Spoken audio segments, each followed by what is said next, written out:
Yeah, Gary's just found this bottle here. Never seen before. Well, left of it. It's a sauce. Don't know if anybody can date it. Just have a look at the bottom of it. People can sometimes date it from the structure of the bottom. Yeah, somebody's able to give an idea of the age of that. Very cool.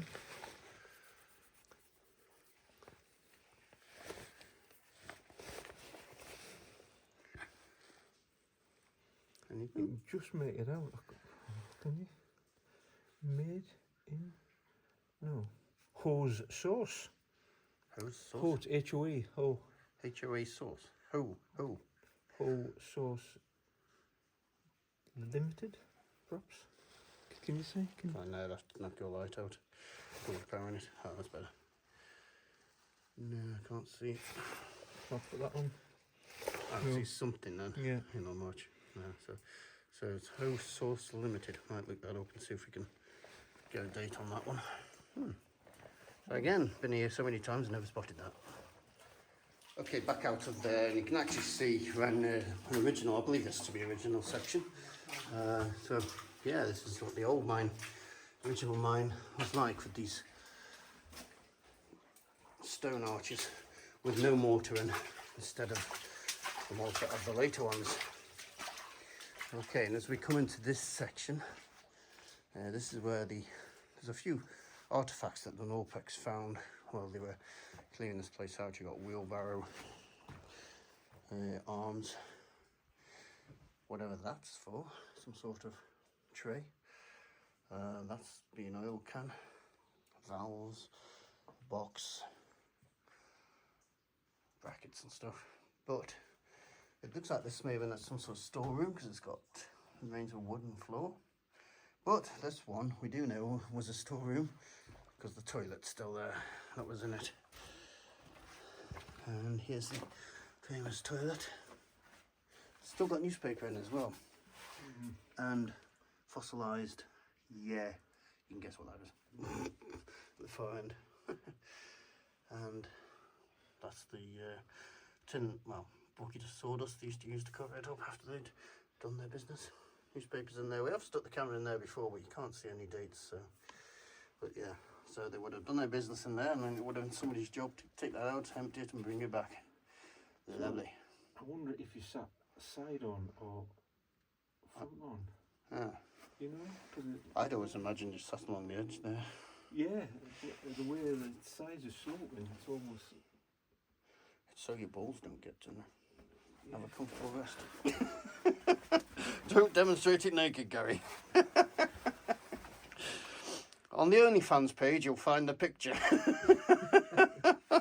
Subscribe today to OnlyFans to see Gary's other alternative picture.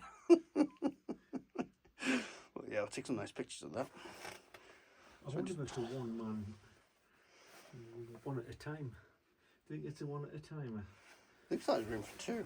Exactly. I always imagine there's room for two there. But would you want to be sitting next to somebody? Mind you, somebody might be taken cut short and have to go while you're on it, so that's probably what they designed it for. Okay, we come to this intersection on the right. That leads to a raise that leads to some large workings. Left, that's all collapsed there. That's where I believe the Norpex dig was heading for, up there. That was full of minerals at that time. It looks like we've got some new supports here. Haven't seen this one before. Actually used some local trees and just brought the logs in, a bit like some of the original miners just here, because you got new bolts there. So I've been shoring this up. I'm just trying to see where the damage is. Oh yeah, there's the damage. Yeah, there's a big crack running through there, so this is showing all that up. This is nice, because this is known as the point of no return, because if anything here were to collapse and you get trapped, they've got to dig to get to it, because there's no alternative way. For another video, that's the route up to the workings. I've been up there before, well, that's not for this video, so we'll explore that in a different video. And ahead, Gary is at the boundary gate. Some say it acts as the boundary between Northumberland and Cumberland, is it? I don't know. But also, it's along that boundary is also the Coal Clough mine. So technically, and on the plans, this is Rampgill, and where Gary is standing is Coal Clough. But and Coal Clough used to pay Rampgill to bring their ore this way because they didn't have rail infrastructure, so they'd pay them commission and bring it through here. And apparently they used to, with the workings being so close here, they had a habit of going and maybe helping themselves to some of the minerals there. So this was to stop that and have it monitored as they came through. So that's the boundary gate, and we'll continue. And you can see here, this is just moving. It is insane that it's actually still standing. There's quite some damage to this section. You see, even looks like the original Vale Montague propped this up, and we are working our way. Here's some more Norpac stuff, and we're working our way through another collapse here. Okay, the other side of that collapse, and just here you've got a points junction. There we go. And there is this junction here, there is an old photograph of Rampgill, and you can actually see one of the locomotives going down that side. We're not going that way today, we're sticking to the main horse level. That way leads, you've got to cross a shaft, and you can climb up very gingerly to some workings above, artifacts and stuff down there, but it does also suffer from bad air. So you've got to be very careful going down there. We are going left. Right, just to the left here, we've got some workings. They literally just go around the corner, so I'm not going to go there. But more interestingly, we've got some artifacts here, bolts and stuff. And this curious thing, which appears to be a junction between two pipes. So they're still here, and that's spade. Jury's out as to whether that's modern. We're going that way. Yeah, we're just in this little off section. You can explore up there, but that's not for this video. That's what we're going for ages. That'll be for a separate video. You can go up there and go right or left. You can actually, but it actually goes up there, and just look at this stonework here. Well, the black markings from where the carbide lamps were, where the people were working. Absolutely amazing. You can cross from left to right as well. Just climb up here. But that's for another video, because that goes 3 levels up. So we'll explore that separately. Concentrating on the horse level today. Now you can see where Gary is there, how the floor, the rails don't touch the floor. The floor has moved. Now it's possible one or two things. False floors has sunk, or this floor has risen. And I'm going to go with the second option, because it just doesn't, the floor just doesn't look level at all. So, and further on, the floor is rising as well. So stamping on this floor, not too hard. It doesn't sound like there's an issue with false floors. So yeah, looks like this whole floor is rising. Luckily, it's very tough arching and it hasn't affected it. But it is moving, and it will one day cause this whole place to come down. As we go through here, we come to one of the lovely chambers that we have in this place. There we go. So, and you can see that effect here. It's really twisted. I'm going to take a picture here, Gary, actually.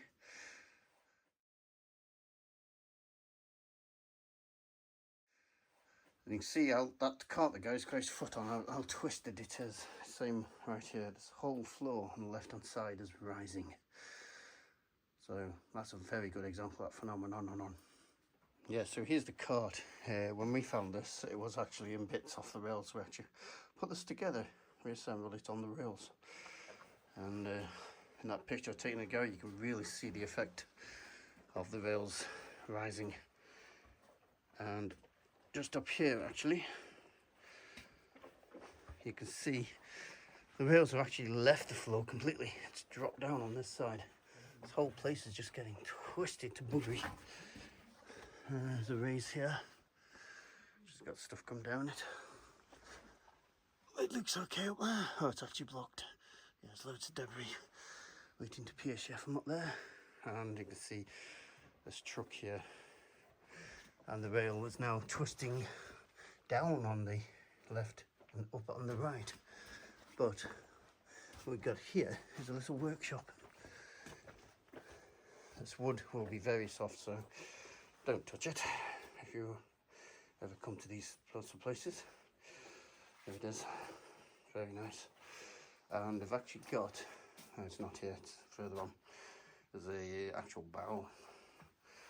That is later. Alright, further down, through another collapse, and again we've got some cartwheels. These survive because obviously very difficult to remove from this deep in a mine. Not that we would, but some people might. So luckily, because of the conditions, these things have managed to survive. Maybe just having a look up the side here. What we got there? Oh, it doesn't go anywhere, does it? Another bloody big raise there. Metal step in it there, but don't appear to be any further up, so I'm unable to climb that without ladders. And you try and get ladders up here. Yeah, look at this mortar here. It's not the best quality. The grains are huge in it. Yeah, there really isn't the best quality mortar in the world, which is why a lot of it's failed.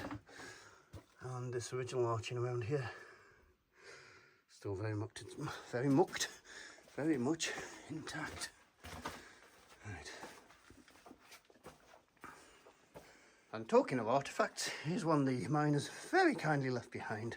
One of my favourite objects in the world, being British and being a utter fan of tea, a kettle.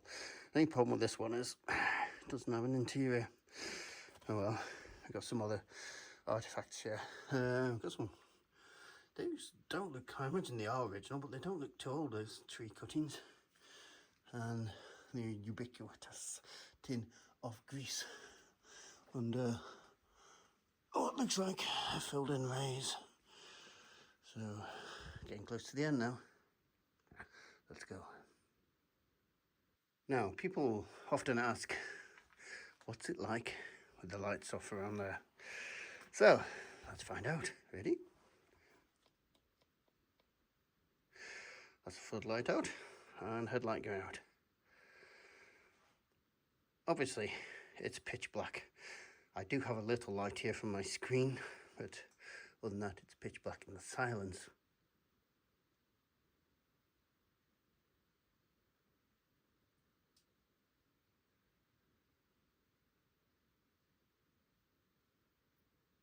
Yeah, I can actually hear my tummy rumbling, it's that quiet. And I heard a little bit of water dropping from somewhere then as well. Above my head. Something's creaking above my head. I can get my lights on. There you go. That's how much light we use. Well, I heard something creaked above my head. But yeah, obviously, it's pitch black in here when there's no lights on, because the sun doesn't get down here. So, we are, guys, continued. So we are working our way through. And here we've got that 2/3 arching. I love these 2/3 arching. Obviously, arching was time consuming and expensive, so if you didn't need it, don't do it. That's why you get all this 2/3 arching. You can see this ore hopper here, it looks like it's thrown up. Yeah, all the wood's come down, it looks like it's thrown up, or it's a xenomorph, it's about to attack. But then you've got some Vale Montague arching beyond, which you can see here is not in the best of shape. It's cracked and it's falling. But in the torch there, you can actually see carbide marks I've not noticed before. Let's have a look, see. I don't want to spend too much time under here, but let's see what we can see with the torch. LBO something something. Wow, really nice writing. Almost as if it's, what do you call them, stenciled, that bit. again further along, and you've got this arching that's like only goes halfway, but it's so gorgeous because of that. It's amazing. I'm actually on the wrong light here. Let's try that one. There we go. Right, now, yeah, it remains with an old hopper. There's a Gary ahead. I've made a discovery back there, Gary, again. Now down there is a level. You can go down there, head back on yourself, and there is a level. But last time we went down there, the air meter picked up explosive gases.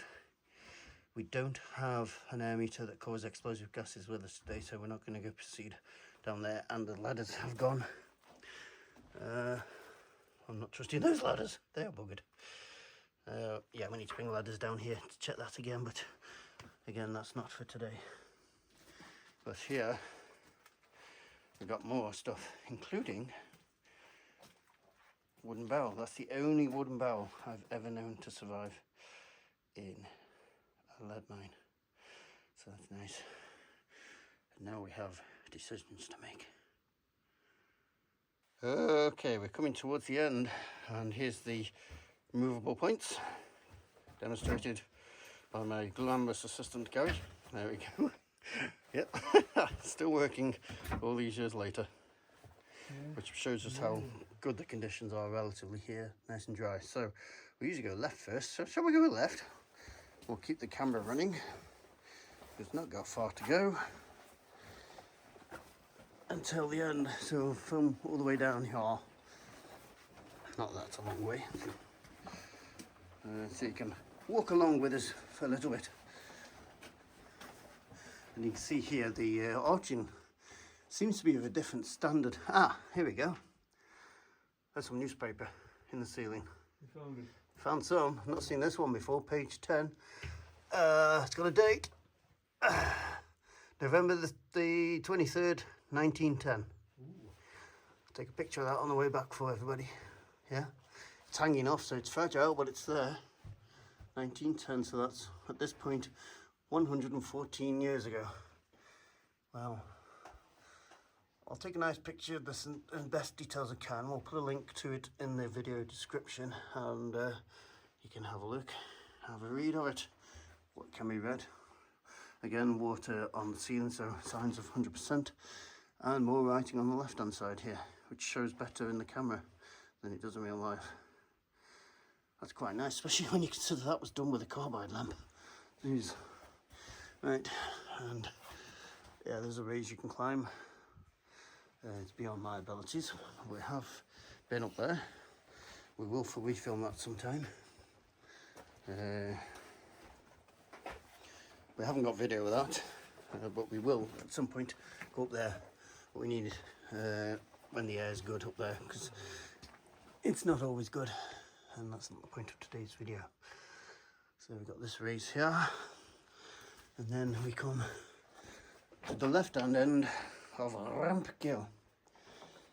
So this is the terminal collapse. It's not that terminal. There's actually a hole on the left hand side where Gary's going now, and in theory you can poke your head through there and go to the right, and you can drop back down, but it's only a small hole, and there's massive boulders above you, so I'm going to see if I can get the camera around there. Okay, it's going to be dodgy vision, but do the best we can.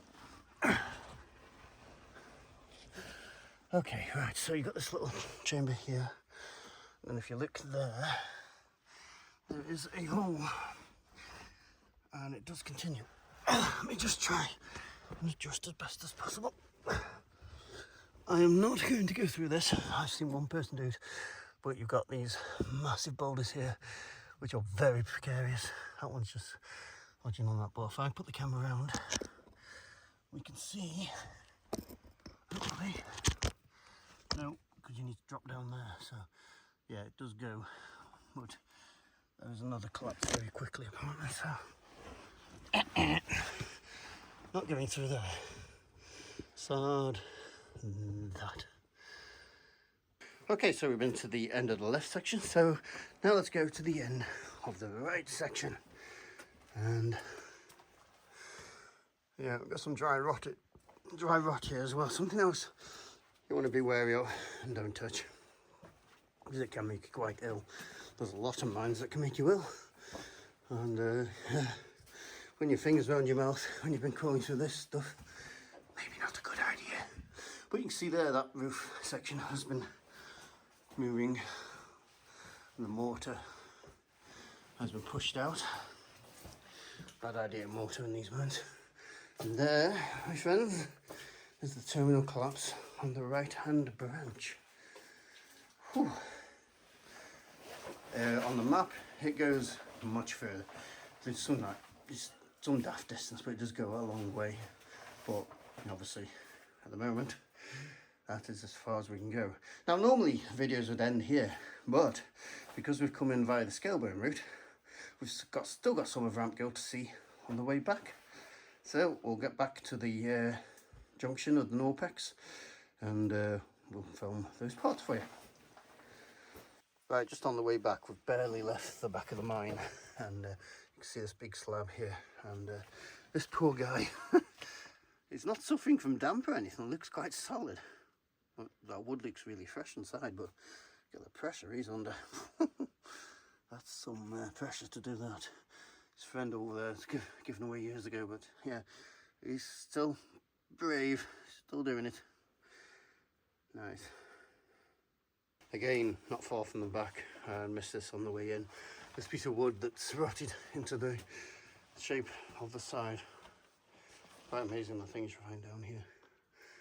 Amazing places.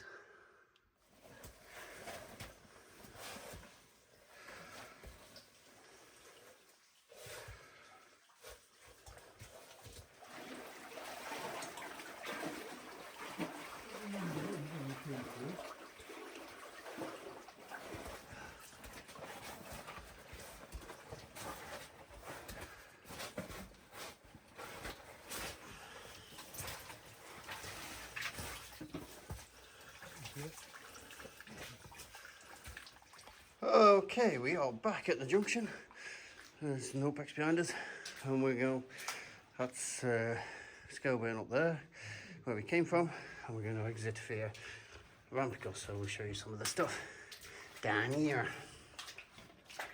Yeah, just to the left here, you've got some workings that leads to a collapse up there. You can see the poplar workings there, but there's also another up there which has got a compressor pipe going down, so there must be some decent workings there. You can see above here, there, and if you were to go through there you can actually see up there, but there is yes, it's all very collapsed, so I'm not going to go that way today. Head back down the horse level, and on the left there you see a terminal collapse with the compressor pipe going through it. If you follow the horse level this way,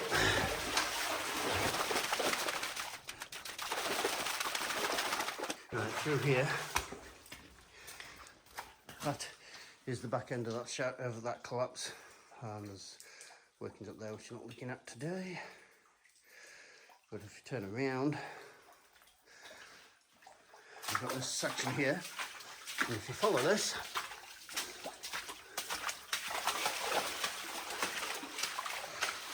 there we go, links back up to the main horse level.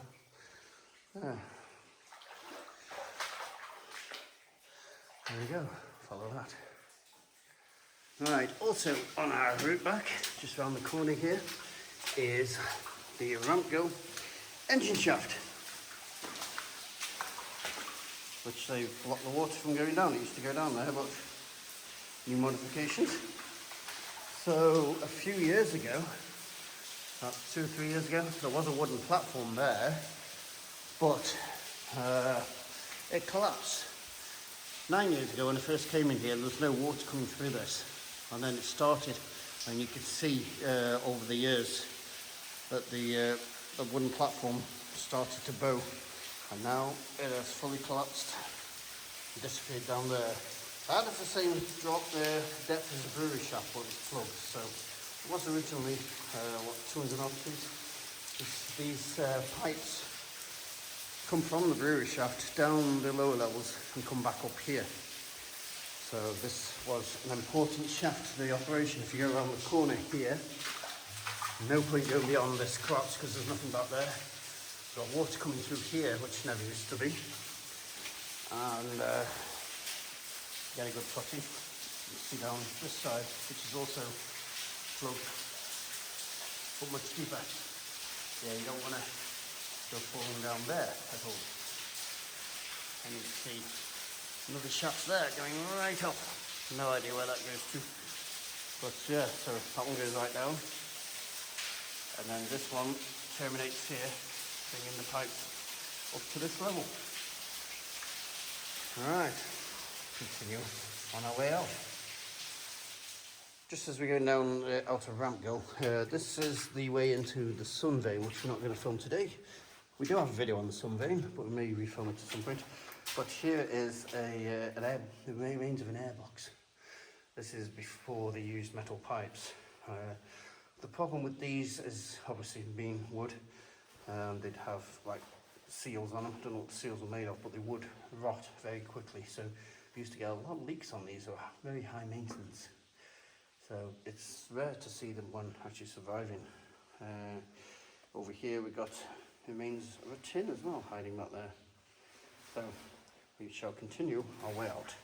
We shall revisit that at some point to make a better quality video than we had prior, but that's for a future trip. Continue out. Just a bit further along, and you've got another entrance to the sun vein, but this one is collapsed. You see the workings up there. You could actually probably climb up there, but you might down into these formations. But that is blocked up there. But fear not, because the other entrance I showed you, you can actually get around the back of it using that entrance. So it's not terminal. You could put ladders up there and climb up there, I suppose it's fronted. But you can just go the other way, so no big loss. But opposite it is this thing, which is calcified and iron formation to buggery. Looks like it's only went a short distance. It's collapsed and made this amazing feature. Right, we shall continue. Right, just beyond we have what is known affectionately, if I turn the camera around, as the River of Shit. It's not looking so orange today, but usually quite orange. So we call it the River of Shit. Can climb up there. It looks like there's been water pouring down there in the past, but I've never seen any water coming down there. I've never climbed up there because it's a bit too slippy for my liking. But it does go up and you can climb around. So we go continue. Okay, proceeding on, and up here we have some arrays to some workings, which we're not going in today. We've been on them before. We're just doing the horse level today, so amazing. But you do have this lovely calcification on the left hand side of this one.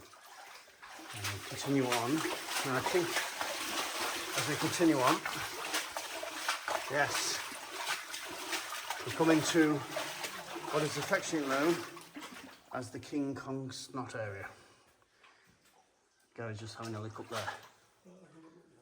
Oh. Right, so here we are in the King Kong snot area, or it's been referred to as King Kong, another word, which I can't say on a family orientated video. But yeah, you can understand why it's described as that. That is the entrance to J. Irwin's crosscut, a whole adventure in itself and quite dangerous, so be careful if you're going down there. We will do another video on that at some point, but we do have prior videos we've done down there, and we're now starting to come out of that area.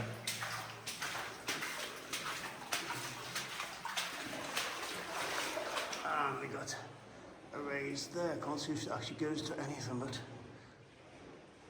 there it is. Small workings. Just a bit longer on, it's one of my favourite features of this area. This raise is quite magical. Look at that, it's stone lined all the way to the top there, and that beautiful stone arching at the top. I don't think they had to do that, but they did. And it is quite incredible. Stunning places. I'd love to go up there, but yeah, you have to get some maples. Some bloody big maples to get up that one. Yes. Very nice.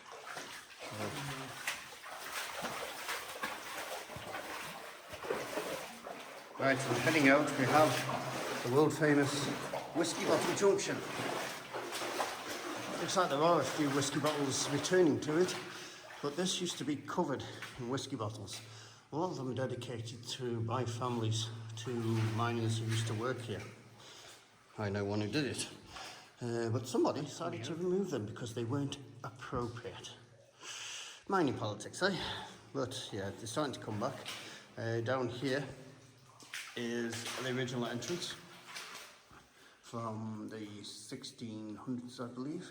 You can get out of that, but it's difficult to get out of, and it's an oakery mess. So yes, that's the wonderful whiskey bottle junction. Look at this amazing formation here. Love this section. It's much, the camera's picking it up as quite a light orange, but in reality it's quite a dark orange, so very nice, that little section. Right, and we are back looped to the Scaleburn Junction that we walked down a few hours ago. So, I hope you enjoyed this video of Rampgill and Scaleburn. If you have any questions, please put them in the comments. If you've enjoyed it, then please like and subscribe. And a big thank you to our members who help support these trips. And if you wish to become a member, there's a link down below with more information on that. Hope you've enjoyed it. Please let me know if you have. And thank you.